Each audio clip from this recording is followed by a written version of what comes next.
Why is it that 99% of salespeople have the potential to make more sales, but don't? It's because too many sales leaders like you are way too accepting of underperformance, holding the false belief that 20 to 50% of your salespeople will always be underachieving. What's really disappointing and unfortunate is that you're really limiting, in fact, preventing your salespeople from achieving their true potential, and at the same time leaving significant revenue on the table. Why is it that in all fields of human endeavour, be it the arts, sport, business in general, human beings are striving for new levels of performance on a monthly, yearly basis? Why is it that in sales, in a competitive commercial endeavour, underperformance is just allowed to exist when much better performance across the board is undoubtedly possible? What I know is that every salesperson wants to achieve more. They want to enjoy their work more.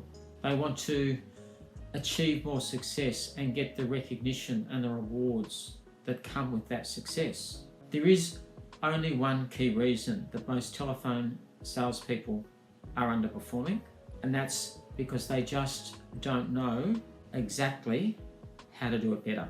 So what if you had my process at your disposal that establishes precisely what that how is and enables your team to do better, to happen fast?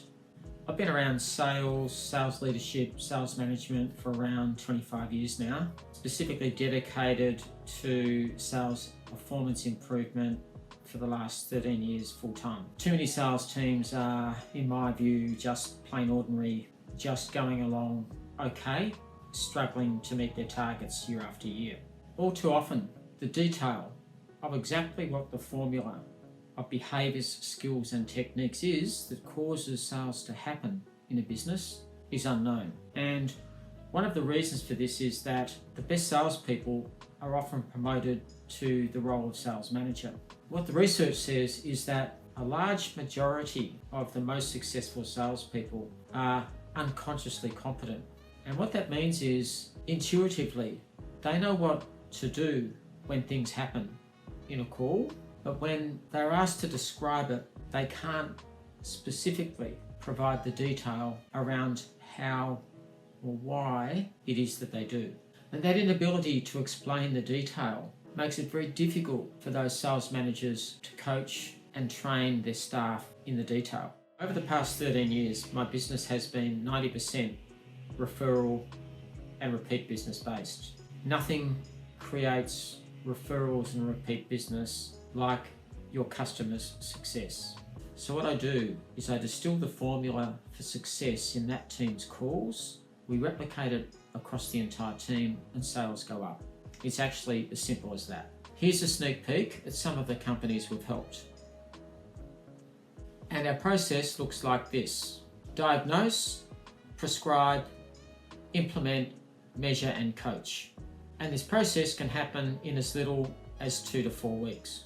Here is a snapshot of my clients' results. Average increase in conversion rate, 22%. Average increase in sales revenue, 26%.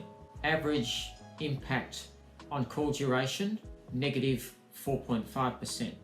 Average increase in salespeople reaching their target, 72%.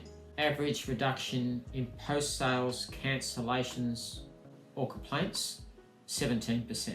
What I know that companies assume is that sales is more art than science. I say no. The study of human behaviour, human interaction is a long established science, and the conversation analysis and design that we do is just a branch of that science. What I also hear really often is that coaching enough calls is really hard to get done. This is just really a resource issue. Using our AI-enabled technology enables detailed call analysis at a volume level to be done really fast. Another false belief I come across is that there is limited upside in conversion. This is just plain wrong. What I know from my depth of experience is that 10 to 40% improvement is readily achievable, and that 90% plus of the team have the want and the potential to improve. The same people often say to me, the underperformance, it's a people problem. Underperformance is most often a technique problem. And whilst we're debunking a few myths, what I hear from sales leaders that after the training, the new levels of performance, improved performance, can't be sustained. What drives the sustained improvement is our process that makes the new skills and behaviours stick. What we do is we take what the best people do, we train and coach that across the team, and we move everyone to a high level of performance, and we have a very narrow band of variation around that new level of performance. We also help customers who are making their targets, who believe that better is possible. And this global data and credit services client is a case in point. This client had 26 staff taking inbound calls, whose task was to convert the clients from a free solution to a value-added paid-for solution. And I have to say they were pretty skeptical about there being any real opportunity for improved conversion. But we identified 5 key success-related behaviours and techniques that were exhibited by their top performers. And we designed a conversation tree and a perfect call to replicate what the best were repeatedly doing. So after working together for 60 days, what were the results?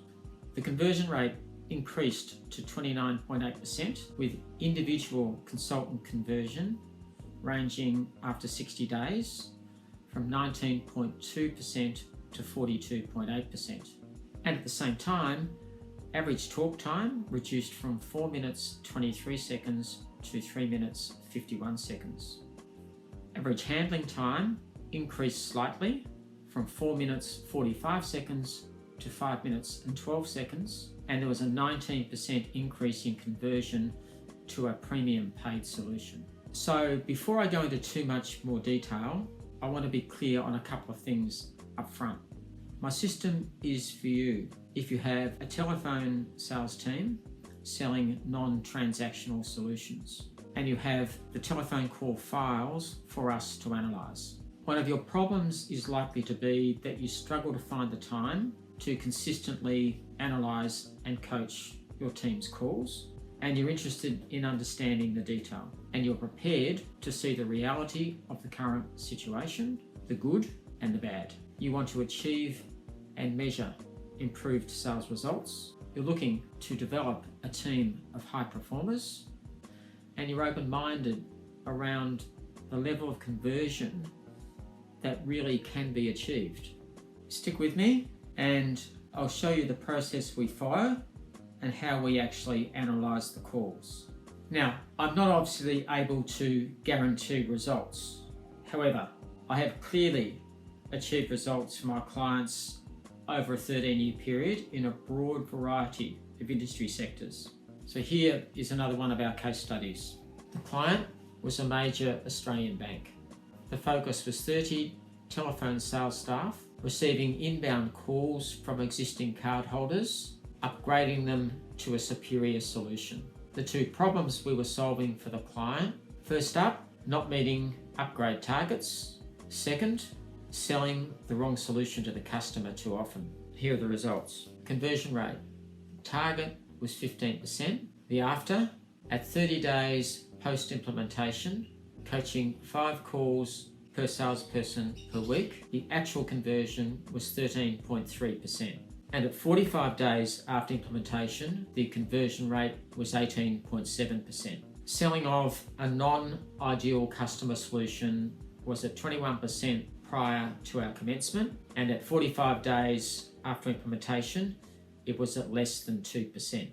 What you won't know is that I had a fairly unusual pathway into sales. What I didn't know at the time that I made the change was that I came to my new profession with some tactical advantages. I came into sales in my early 30s after having become an air traffic controller pretty much out of school. I'd had a pretty good run over 10 or 15 years, and I was starting to look at my colleagues who were in their 40s and 50s, grumpy, moody. Started to think, do I want to be doing this in my 40s and 50s and be like them? I thought sales looked like a really good way to get into business.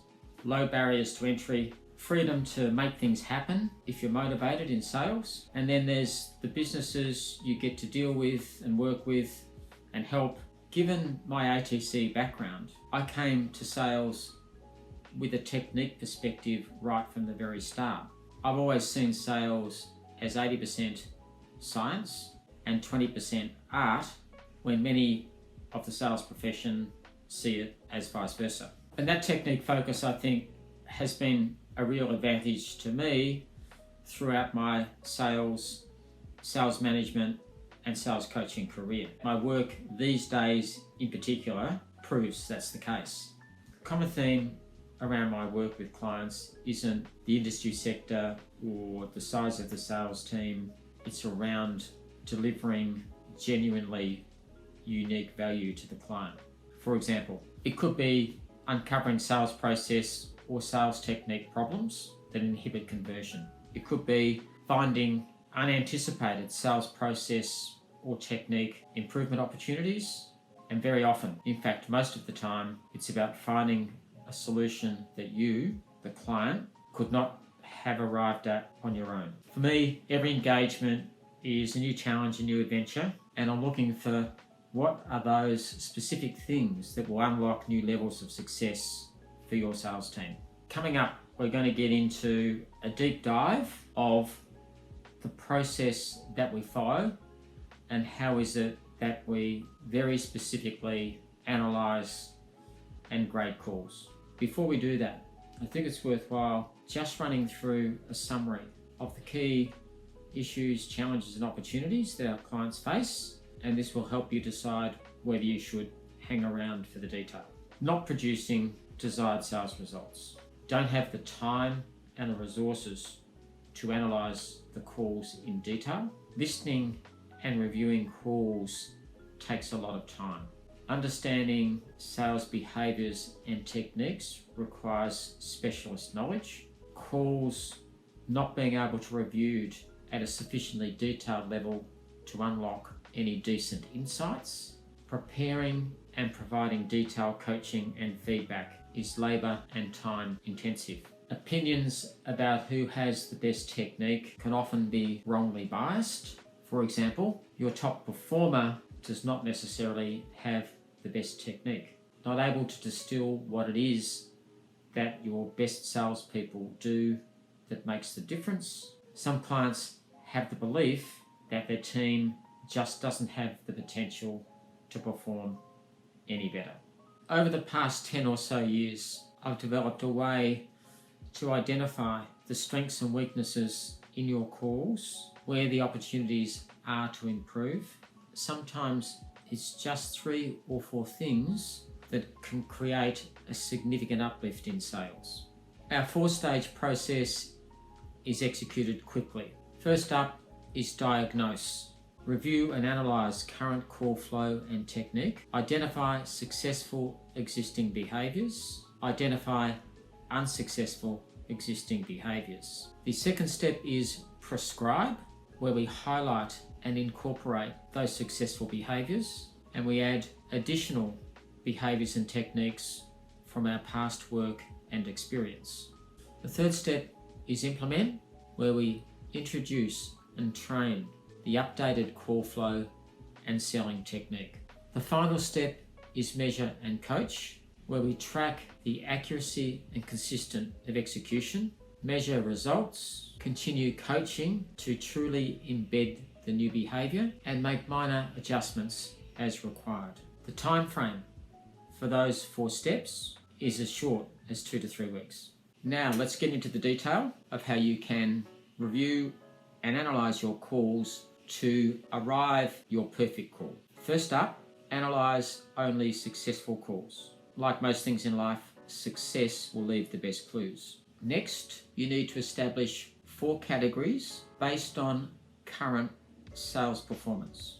For simplicity, let's call those calls very good performance, good, average, and poor. These performance tiers can be based on a variety of criteria: number of sales, sales revenue, achievement of sales target, number of calls, call duration, conversion percentage are some examples. But in the first instance, I suggest percentage of calls converted is the first criteria that you should use, because conversion is the best proxy for good technique. Percentage of calls converted drives most of the other potential metrics you can use, like number of calls taken, call duration, number of sales, sales revenue, and target achievement. So let's now bring this to life. Let's say your call conversion percentage ranges across your team from 10 to 25%, and your target conversion is 17. Your categories of performance might look like this: very good, 22 to 25, good, 17 to 22, average, 15 to 17, poor performance, 10 to 15 or lower. So this might seem pretty simple, and it is. Putting the calls in these tiers allows you to spot the difference in those various calls and the specific things that increase conversion success. For example, what are the things that differentiate high performers from good performers? What are the things that separate average and good? And what are the fundamentals that the poor performers need to master as a priority to bring them up that conversion curve?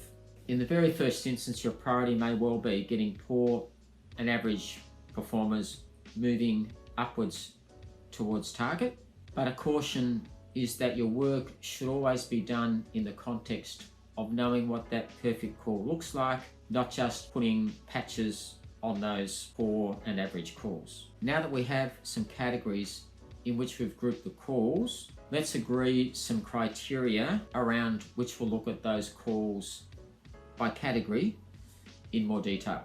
The first one should be the phases of the call. This is a really important one because it goes to the structure of your calls as they are now and the structure that you may want in the future. As you start listening to the calls, identify the 4 or 5 phases within your call. Let's go forward with our scenario and say we've agreed 4 phases to our call. They are introduction and rapport building, diagnosis, solution, and gaining commitment and next steps. Once you've analysed around 10 or 15 calls, you'll start to get pretty clear on what you actually want to happen in each phase of the call based on what your best performers are doing in the most successful calls. Let's now take a look at each of the phases of the call and decide what you might want to happen as a best practice in each phase of your call. If we look at introduction and rapport building, it's going to include things like greeting, compliance statement, identification, contact details, confirming a client-centered purpose, and then the salesperson or consultant making a successful transition from that to asking questions. Within diagnosis, it's going to be largely about questions and getting the client or prospect talking freely. So the detail will be in the types of questions: situation questions, problem questions, implication questions, and some regular summarizing as that conversation goes forward. The solution phase is going to be about needs payoff questions, establishing a buying vision in the mind of the client or prospect, handling objections, again, some summarizing, and importantly, matching the client's needs specifically to the features of your solution. The final phase we've called gaining commitment and next steps. This will include some more summarizing, some seeking of commitment, maybe back to handling and tying off some objections, confirming the buying need, and again going back to seeking commitment. Perhaps then executing the sale whilst what we call commentating, talking the client or prospect through what you're doing to transact the sale. Again, executing compliance, confirming next steps, and thanking the client. The next criteria we'll analyse the call by is time. And what we'll look at is the duration of each phase of the call. There are good reasons for the elapsed time of each phase of the call being different. Your diagnostic process may be long. Your solution may be simple or complex to explain, but what you'll do is you'll have a look at each phase of the call and see what an average time is. For a very good performer, the introduction and build rapport may be 1:30. For a good performer, it may be 60 seconds. For a poor performer, it may be, again, very different.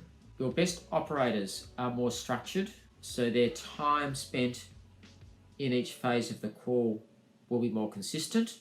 The calls of your weaker performers will tend to meander between the phases. So two things: the phases may often take longer, and secondly, in listening to the calls, it may be more difficult to discern the phases distinctly because the calls are moving back and forward and not executed in a consistent structure. You'll note that conversations with existing clients and customers will typically be shorter. The final analysis for call criteria that we'll look at today is conversation share. Simply defined is who is talking, the client, customer / prospect, or the salesperson, and for what percentage of the time. And an across the board best practice for conversation share are this: introduction, 80% client or prospect talking, 20% salesperson talking. Diagnosis, 65% client or prospect talking, 35% salesperson talking. Solution phase, conversation share 50-50. And finally, in the gaining commitment and next step phase, 35% the client talking, 65% the salesperson talking. Having done this piece of analysis, the difference in the calls across the different levels of performance will be clear, and this will be a foundation for you designing your perfect call. Your perfect call by phase and the content within each phase, by duration of that phase in terms of talk time, and finally by percentage conversation share within each phase again. So what you're looking at now is the fully built matrix that we just talked through as we went through our call analysis and review structure. And a couple of key things that the matrix helps make clear is that the better salespeople have more structure. They have more of the key content in that structure, so they cover more of the key elements, and their conversation share is closer to the ideal. One final interesting aspect around the matrix is call duration. For me, call duration is the least important thing. It is important, but it's the least important. What is important is the perfect call and the consistent replication of that call. Once you get consistent replication of the perfect call, you can work on call duration from there, and at some stage you'll hit an ideal call duration. Now, having had a look at what it is that I do, how I go about it, and quite a detailed look at some of the output, the next thing to do might be for us to talk. One of the things I've learned over the years is that across the calls there will be commonalities, but every business is different. You may have more than one type of call, and the dynamics within each of those types of calls can be quite different. And therefore, some of the variables to be considered are inbound or outbound calls, or maybe both. Lead follow-up, and if it's lead follow-up, what's the source and the quality of those leads? Are your calls to customers or prospects? Do you make calls to customers that are lost or at risk?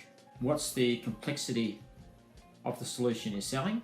What's the typical duration of a call? Are you selling B2B or B2C? What's the typical sales cycle length? Therefore, what's the number of conversations required to achieve a sale? Are you an established business in your sector, or are you a new entrant or a startup? On internal sales performance, what's your current training and coaching capability? These are all key factors we can discuss when we talk. So from what you've seen and heard in this webinar, you'll know that this call is for you if you want to get to the bottom of what is going on in your team's calls. If you have a passion for continuous improvement around your selling and you have a belief in your team's capability to do better. And finally, if you want a repeatable and quick and effective process that will drive that sales improvement you're looking for. In the call, we'll cover what's happening now, what things do you think are inhibiting current sales performance, what's the gap now between your top and your bottom performers, what do you want to achieve, and what are some of the initial steps that will put you on the right path. Thanks for watching my webinar. As you can see, I'm really confident that I can help you and your team improve their selling. Take the leap, book initial conversation with me today, and let me help you get on the sales improvement journey straight away.